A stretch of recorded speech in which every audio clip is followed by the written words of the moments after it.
Smara job. Cool. Okay, Henry, thanks very much for giving us the interview. So before we start, maybe if you could just tell us a little bit about your family, where they came from, how your family arrived in Waterford, who your parents were and all that.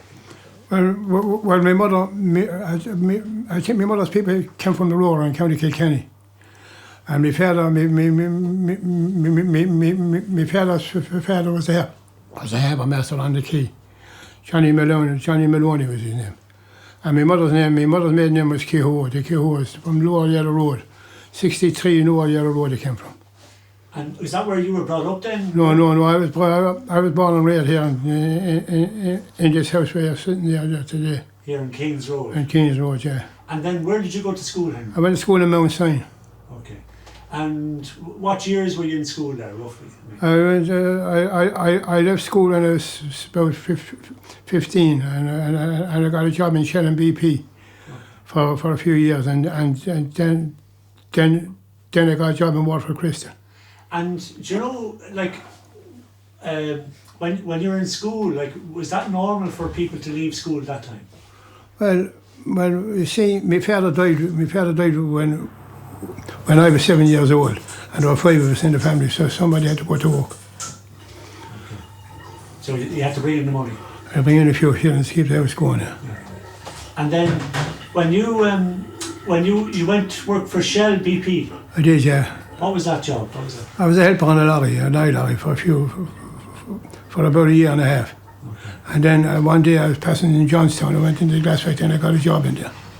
And what did you know about the glass factory before? I knew nothing. But my brother, I think my eldest brother was a glass blower up in Ballytrucken years ago. And so you knew nothing about the place? I knew nothing. I knew nothing about glass. And what was it like walking in there? Can you remember your first day in there?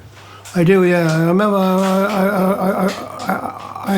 I went in. I started there at 4 o'clock, and my mother didn't even know I was starting in the glass factory. And I finished at 12 o'clock that night. Wow. I was on with the Italians, carrying in glass up to a conveyor belt. And which Italians were they? Johnny Compagni and Umberto. And what was the place like? Can you remember what it was like? It was more or less a hang-me-down place for the time being. It wasn't a pretty place to go into, you know what I mean? It wasn't a pretty factory, It wasn't what you call an up-to-date factory. I mean, I heard it was very hot there. Very warm altogether, yeah. And then were you then working for blowers or what? What was your job? My job was I was carrying glass from one blower up to the layer, and then I got a job as an apprentice glass blower, and I was a ball blower. I was blowing balls then for Hoffman, Alphonse Hoffman. Alphonse Hoffman, that's old Busty Hoffman's son. And with these, I mean, the Italians and the different master blowers, they were all like top class people, were they? Oh, they were, yeah. I tell you the truth, the Irishman got 7 and 6pence for 100 pint glasses if you blew 100, and the foreigner got 8 and 6pence. Was that because of better quality, or? I don't know. Well, then I turned out to be one of the first shop stewards in the blowing room. That was in the middle of the 50s. I was a shop steward in the blowing room, and I was just a German called Mulak. He was the one man over the blowing room. A good man, but very strict altogether. Very strict man. And like, you became a shop steward. Why you were very young then, really? Oh, I was about 18. I was about 18 at the time, yeah. Wow, and like that must have been very unusual for a young lad to be interested in representing the workers and all that kind of stuff. Well. At that time, on a Saturday, sorry. Sorry. No, take your time. sorry. You, I go to you and you give me your unit money and then I mark your unit card and then I bring the money down to the unit office on Saturday evening. Down to old Charlie O'Rourke. He was the unit man and that was in Henrietta Street at the time. And come here, was there any of your family interested in trade union stuff? Or No. So this is completely new? Yeah, it's completely new. Okay. And was there ever any problems then with in the blowing room that you had to deal with? Well,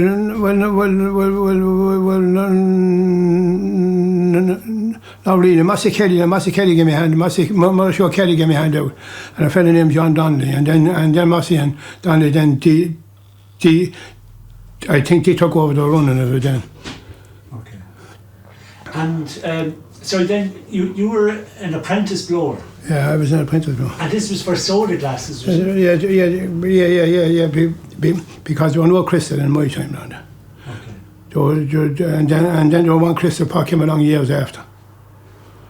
Okay. So the soda glasses were the glasses that they use in pubs. That's right. Yeah. And you buy a jug and six glasses and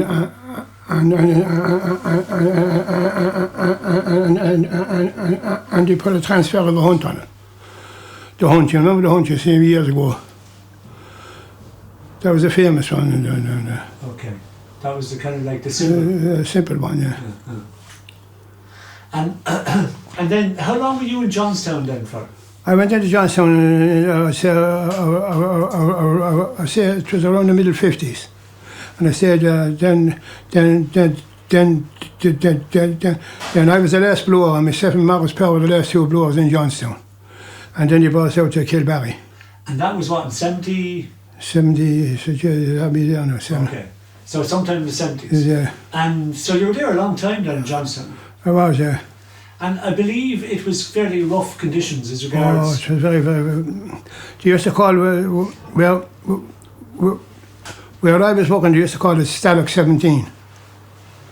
It was so warm. And I believe too that you were allowed to have some liquid refreshments. Oh yeah, she had her own barrel there one time. You could buy a bottle of stout there.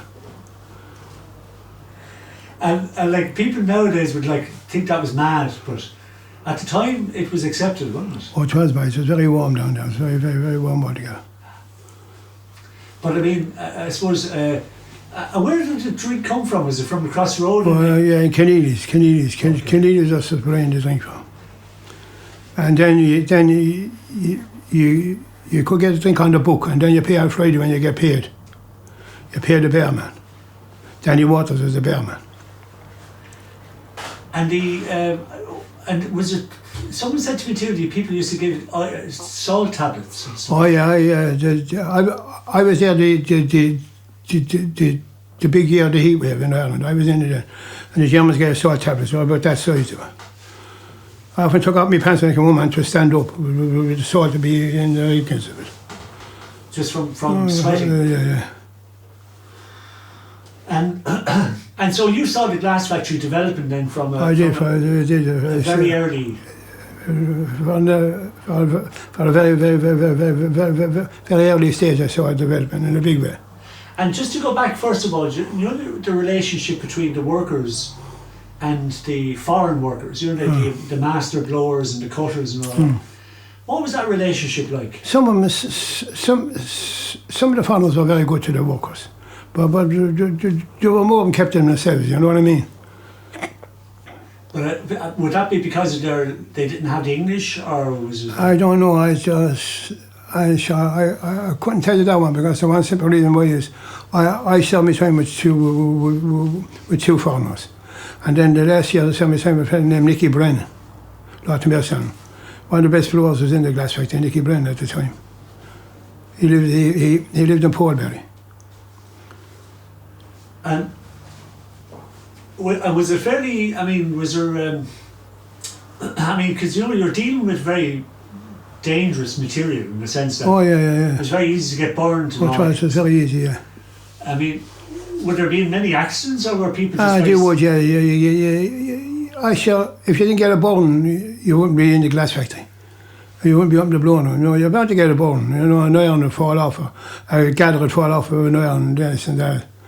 I got a few bones myself in my day, but never mind it. I heard stories before about fellas trying to get time off by getting a little burn. That's right, yeah. And then, and then the nurse comes on the scene. They brought in a nurse, Mary Carroll. She was a Kilmacow woman. Mary Carroll was on here. And if you felt sick, you go down to the nurse. Dr. Kehoe was a man up in Ballybricken at the time. And come here, would like a lot of people started in the glass factory but didn't stay? Yeah. Well, there were an awful lot of people started in the blown room and they ran out of it. An awful lot of people stayed in the corn shop and they stayed there. I believe the corn shop. See, years ago, if you were a cutter, a woman, if you went to a dance, you get a woman faster than a blower would. Why? What was the attraction? Because the cutters just call themselves master cutters. There was no such thing as a master blower. Okay. So a blower was a blower? A blower. I give my interpretation of it. A blower was a blower, you know what I mean? And would there be a kind of how did the apprentices, how were they treated by the master blowers and the... I put about 6 apprentices to me. I was very good to them, and I think the majority of the rest were good to the blower, to the young fellas that served at the time. Yeah, they were very good to them. Yeah, very good altogether. Okay. And then, did you stay with the union all that time? I did, yeah. So you saw it from a very early stage. I did, yeah. I saw it. I saw it when they had a union hall down Henrietta Street. Charlie O'Rourke was a union man at the time. And then his son took it over years after, young Charlie O'Rourke. And do you know, like within the glass as well, there was a great sense of community, wasn't there? Well, yeah. I tell you now, then I started up charity work for the Meals on Wheels. And a fellow named Eddie Powell at Mersham in Lower Yarrow Road, poor Eddie Powell up at Yarrow Road, at Mersham, he died only recently, they're a lovely man. And a fellow named David Carroll, Shawnee Cuddy, myself and a few of us. We started to give a free television to a person living under one and old folks. And Tommy Allen had collected Meals on Wheels and he said you can't watch the television on an empty stomach. That was a joke used to go around the place at the time. And so you kind of helped to kickstart that? We did, yeah. And were the workers good to put their hands in their pockets, like? They were. You sure? I think you worked there yourself. I think you saw the generosity of workers involved for Christy for years. They're best, one of the best. The same as Bashir Nomar today now. And I know you've been involved in charity work all your life. That's right, yeah. And what other things were you involved in the glass? Was there any other, like... I took up. I was very involved in the Holland Club in the glass factory. Very involved altogether with the Holland Club. And did they have a good hurling team? They had always had a great hurling team, all for Christy lads, yeah. Jim Irish, Dr. Mercer and Jim Irish. I suppose you had a lot of fellas from Kilkenny as well. Oh, we had. Oh, yeah, we had. Shall I tell you, Johnny Gordy was a great man about the hurling. And the glass factory orders had green jerseys, and we ended up with black and amber jerseys. So I think that'll tell you the story about the lads coming from Kilkenny. They slipped in the black and amber. Yeah. And also soccer was a big thing, like. Oh, it was, yeah. I was never a lover of soccer, I must be honest with you. Okay. But they had a great soccer team over for Christy. I think you know that yourself. Yeah. Noel Griffin. But you'd remember Waterford winning the hurling, wouldn't you? I would, yeah. The All-Ireland. I did, and I remember Waterford win the All-Ireland in 1948. Yeah.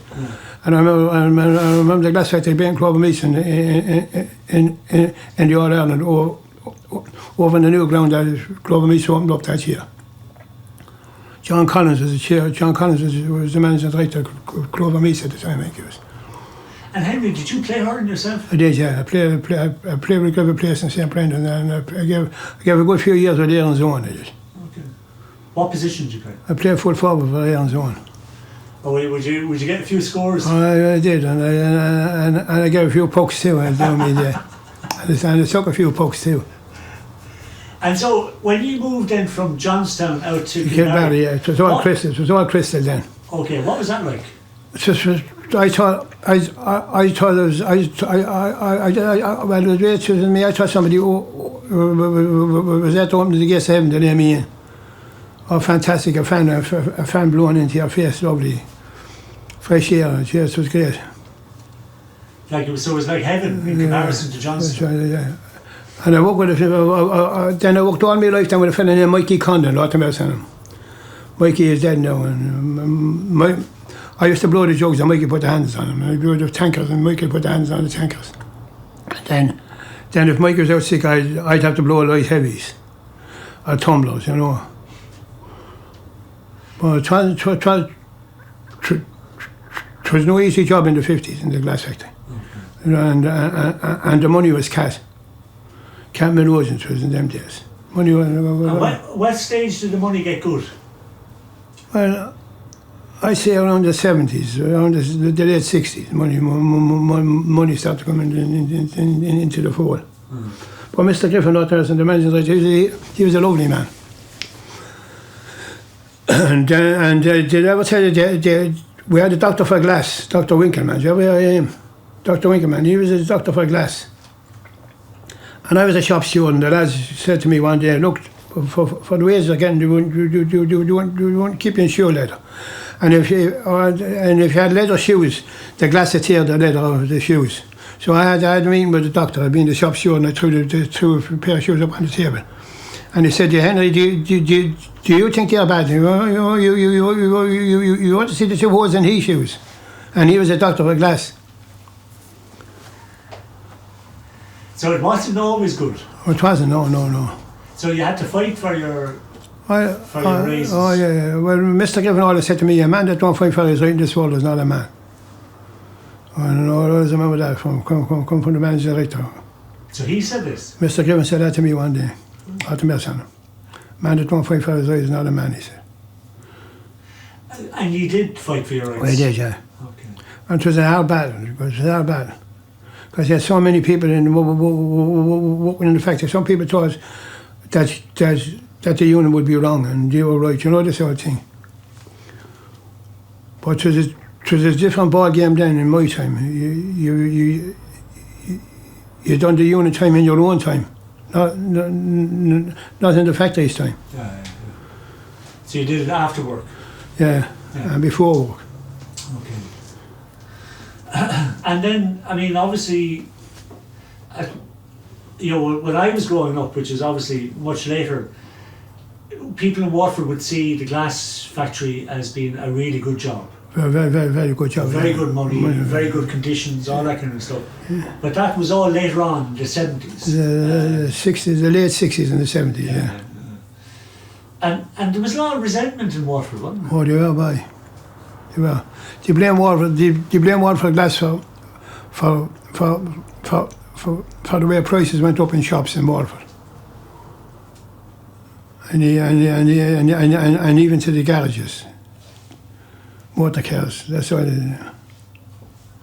So it was, the glass factories got blamed for a lot of stuff. It did, yeah. But the workers done some charity work to Waterford Crystal. And I know the glass factory work, the union also helped out with lots of other campaigns as well. Oh, it did, yeah. Can you remember any of those? The tax march. We went to Dublin on that one. And some of the factories in Ireland, they left us down. They wouldn't come out with us. They did, yeah. And also even political stuff. Like I remember, with things like H blocks and stuff like that. Oh, I did, yeah. Oh, yeah. They took a big stand in the H block marches all over Waterford Crystal. The workers in Waterford Crystal did. The likes of Jimmy Kelly and Walter Cullen, they came later on, but they were great men too. They were great shop stewards.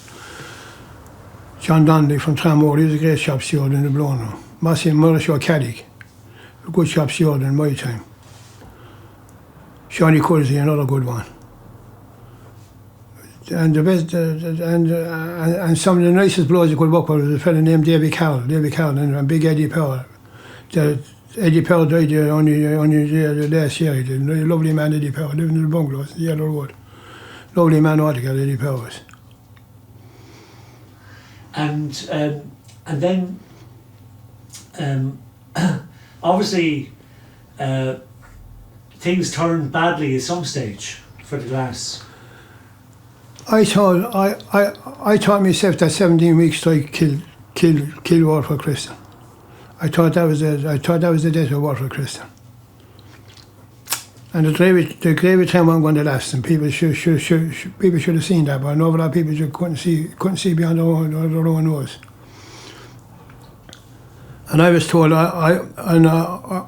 in confidential information 2 years before this thing happened that to get out, Henry, you have to do in your service. So I have a pension out of the glass factory. It's a nice little pension, keeps me happy. I have my old age pension, and I'm happy enough. And my brother worked there. He was in the store for a while, Jimmy. He came later into the factory. Okay. And then how do you feel about the whole thing now, looking back? Because it was such a very important part of Waterford, wasn't it? I thought when the gates of Waterford Crystal closed, that Waterford was gone forever. But the Lega Basham backed it up. I was delighted to see that happening. But up to the day, I say up to the present day, I feel very sore to pass that place down there and see the way it is. To pass it is a mortal sin. To see a factory like it. It was the biggest fuel in Irish industry one time, Waterford Crystal was. People couldn't see beyond their nose, some people down there. I mean, at one stage it was 3,500 people, wasn't it? We were, and a little more than 3,500. Sure, there are people working in America for them too, sure. Okay. And like, I mean, although the young people who would have gone into the glass factory now, I mean, it was a highly skilled job, wasn't it? It was, yeah. And all that craft is gone. Yeah, but you see, there are things happening in the glass factory. I could tell you, you could be here for 10 years ago, and the stories I could tell you, you wouldn't believe me. Which I wouldn't like to go into because I had happy days in the glass factory and I had sad days. But I had good happy days, I had sad days. I had good days and I had bad days. You know, but it's just up to yourself to keep going there. You know what I mean? It was hard starting down there, and that was in the early 50s now. There was no job for any man there. Starlock 17, that's where I worked for 3.5 years. I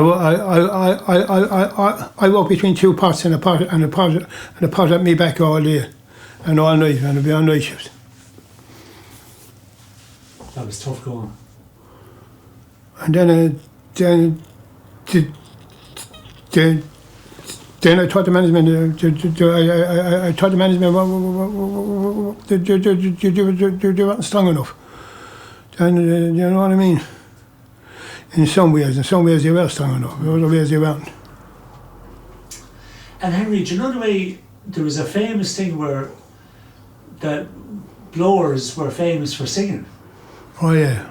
And it was probably a way for keeping your sanity, was it, or having a crack or what? Tops of the town. We used to, my son and brother used to sing the tops of the town for the glass factory. Going back years, the hole in the bucket and all that old caper, you know, this whole thing.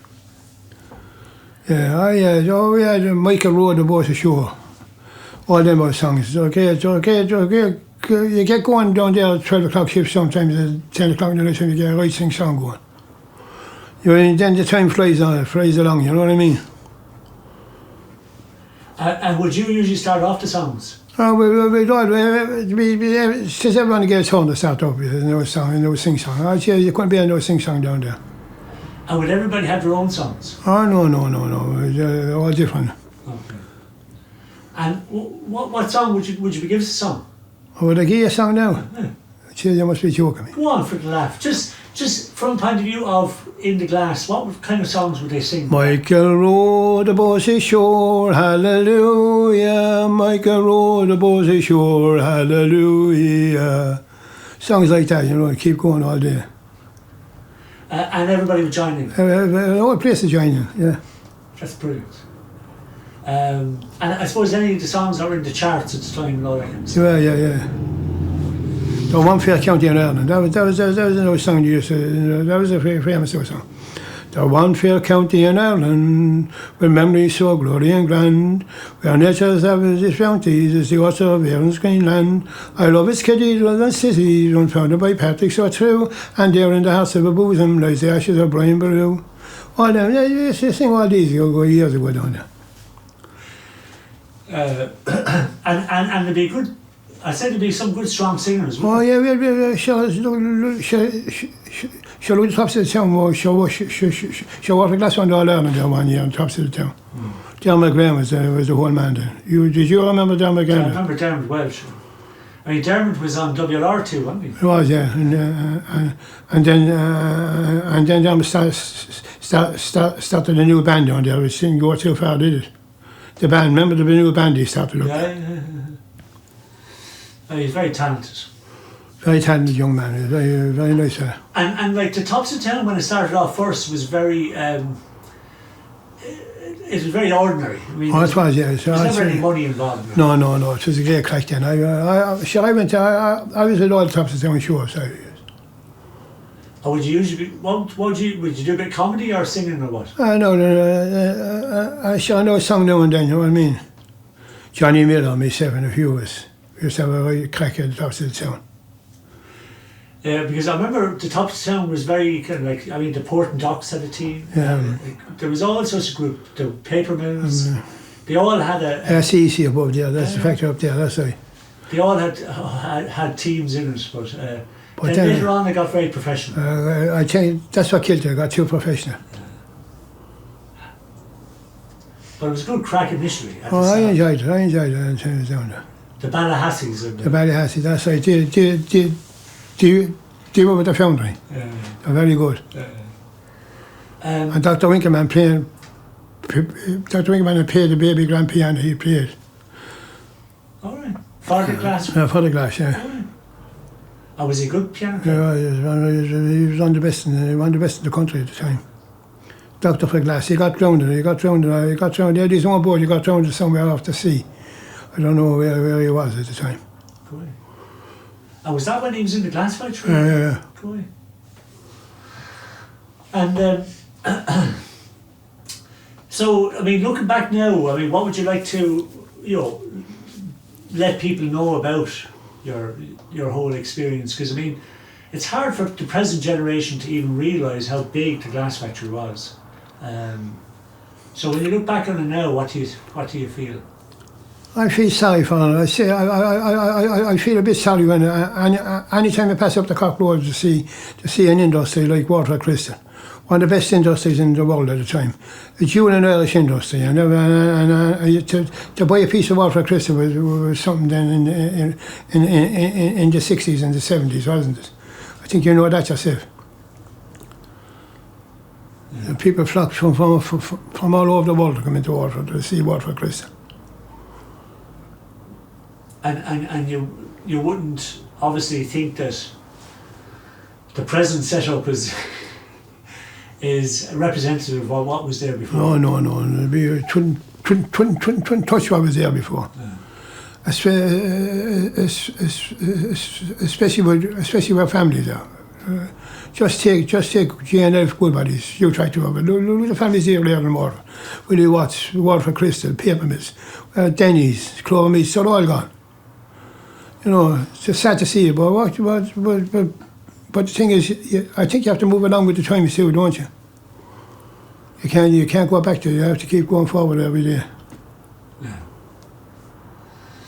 Okay, Henry, thanks very much for your time. And thanks very much for asking me to give you help out. And I would at any time. I'd give anyone help, but I think you should know that yourself. Thanks very much. You're very generous. Thank you. Thanks very much. Cheers. Thanks, Dad. Thanks very much.